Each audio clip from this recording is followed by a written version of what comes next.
BMW verkaufte im Jahr 2023 über 2 Millionen Fahrzeuge weltweit. Tesla verkaufte im selben Zeitraum rund 1,8 Millionen Fahrzeuge. Der Unterschied? 100% elektrisch, kein Verbrenner. Kein Erbe, das mitschleift. Keine Nostalgie, die erklärt werden muss. Während Tesla kompromisslos die Zukunft baute, steckt BMW in einem Kampf, den die meisten Traditionsmarken verlieren. Die DNA, die BMW zur Legende machte. Perfekt ausbalancierte Reihen-Sechszylinder, das ultimative Fahrvergnügen, der emotionale Sound, ist in einer elektrischen Welt wertlos. Tesla brauchte keine Transformation, BMW muss sich selbst neu erfinden. Jetzt setzt der Konzern alles auf die neue Klasse. Ein Milliardenrisiko, das entweder die Marke rettet oder eine über 100-jährige Geschichte beendet. Für Analysen hinter Technik und Entscheidungen. Abonniere den Kanal und unterstütze uns auf dem Weg zu 500 Abonnenten. Als Dankeschön verlosen wir bei 500 Abonnenten ein kleines Gewinnspiel. Denn die Frage ist nicht, ob BMW Elektroautos bauen kann.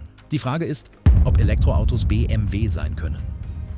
Die Seele einer Marke entsteht nicht in Marketingabteilungen. Sie wird geschmiedet in Jahrzehnten kompromissloser Ingenieurskultur. 1916 gründeten Karl Rapp und Gustav Otto die Bayerischen Motorenwerke, Flugzeugmotoren für den Ersten Weltkrieg, präzise gefertigt, überlegen in der Leistung. Nach dem Krieg zwang der Versailler Vertrag zur Neuerfindung. BMW baute Motorräder, dann Autos. Doch die Philosophie blieb: Maschinen für Menschen, die das Fahren lieben. 1962 stand BMW am Abgrund. Pleite, zum Verkauf freigegeben, Daimler-Benz wollte zugreifen. Dann die Rettung durch Herbert Quandt und eine klare Vision. Sportliche Limousinen für anspruchsvolle Fahrer. Die neue Klasse debütierte 1962. Kompakt, dynamisch, erschwinglich.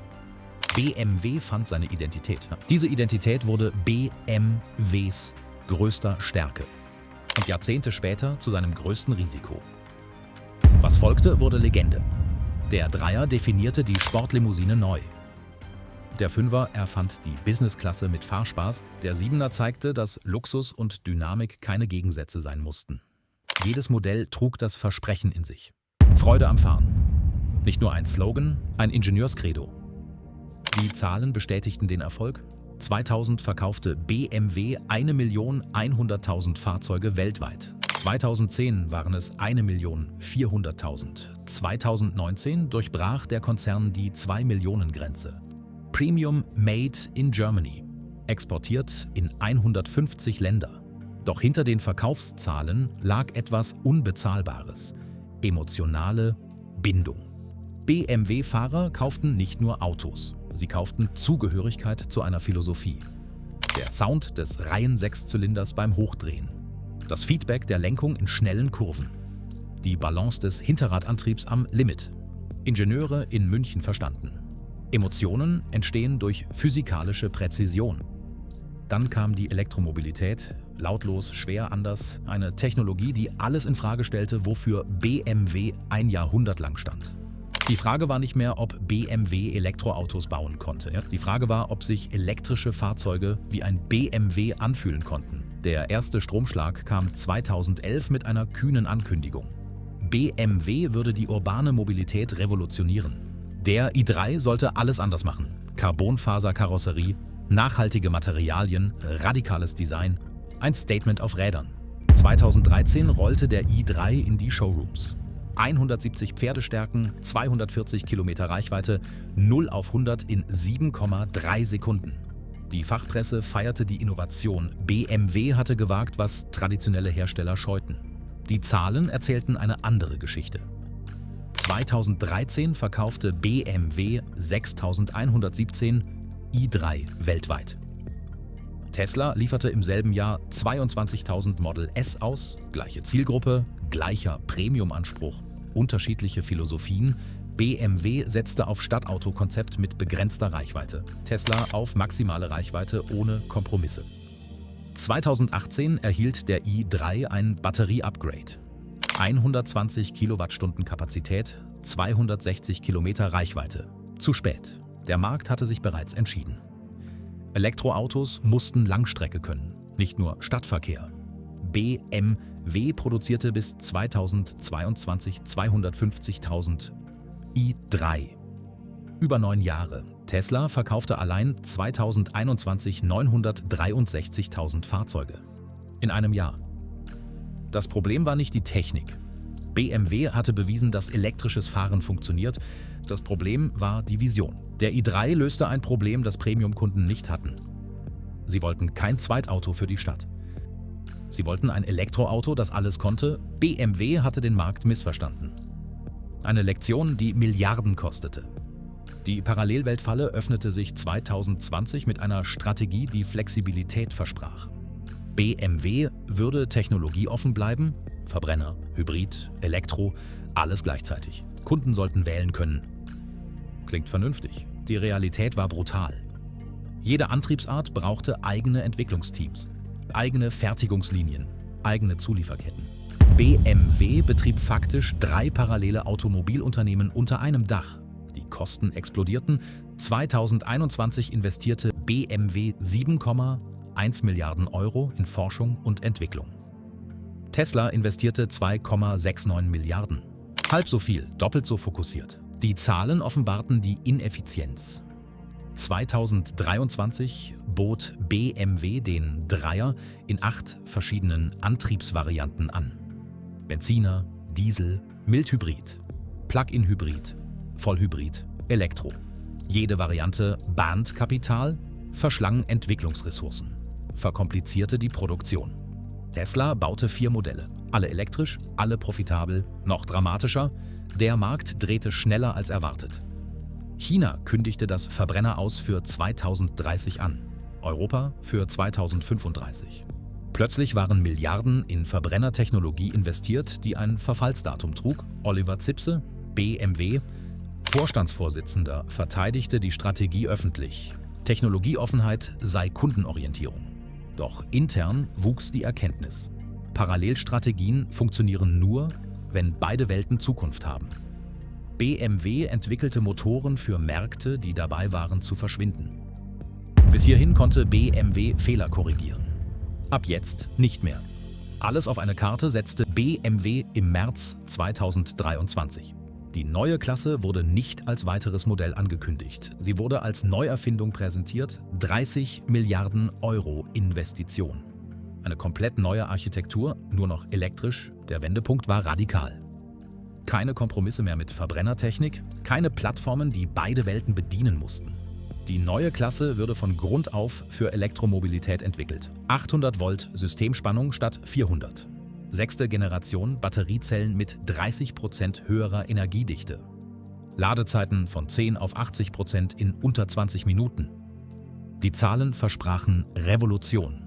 2025 sollte die Produktion in Debrecen, Ungarn, beginnen.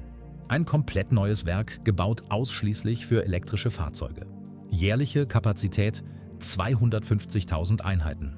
Danach San Luis Potosí in Mexiko, dann Shenyang in China. Globale Fertigung, lokale Wertschöpfung. Doch die neue Klasse war mehr als Technik. Sie war BMWs Versuch, die Seele der Marke in eine neue Ära zu übersetzen. Frank Weber, Entwicklungsvorstand, formulierte es klar: Elektrische Fahrzeuge müssten sich wie BMW anfühlen. Präzise Lenkung, perfekte Gewichtsverteilung, Fahrdynamik ohne Kompromisse. Das Design brach mit Konventionen. Klare Linien statt komplexer Formen. Reduzierte Kühlergrille, weil Elektromotoren weniger Kühlung brauchen. Innenräume mit minimalistischen Displays und nachhaltigen Materialien. BMW nannte es Circular Design, Kreislaufwirtschaft als Premiumversprechen. Die Software wurde zum Differenzierungsmerkmal. BMW OS 9 sollte alle Funktionen integrieren. Over-the-Air-Updates wie bei Tesla. Personalisierte Fahrprofile, Integration von Level 3 Autonomie ab Marktstart. BMW hatte verstanden, Premium bedeutete im Elektrozeitalter Software-Exzellenz. 2024 zeigte BMW den Vision neue Klasse X, ein SUV-Konzept, das die Philosophie visualisierte. Reaktionen waren gespalten, Traditionalisten vermissten den Kühlergrill. Zukunftsorientierte feierten den Mut, BMW W hatte alles auf eine Vision gesetzt, die noch beweisen musste, dass sie funktioniert. Der größte Transformationswettlauf der Unternehmensgeschichte hatte begonnen. Premium ohne Motor stellte die fundamentalste Frage der Automobilgeschichte. Ein Jahrhundert lang bedeutete Luxus Hubraum, Zylinderzahl, Motorklang. BMW hatte daraus eine Religion gemacht.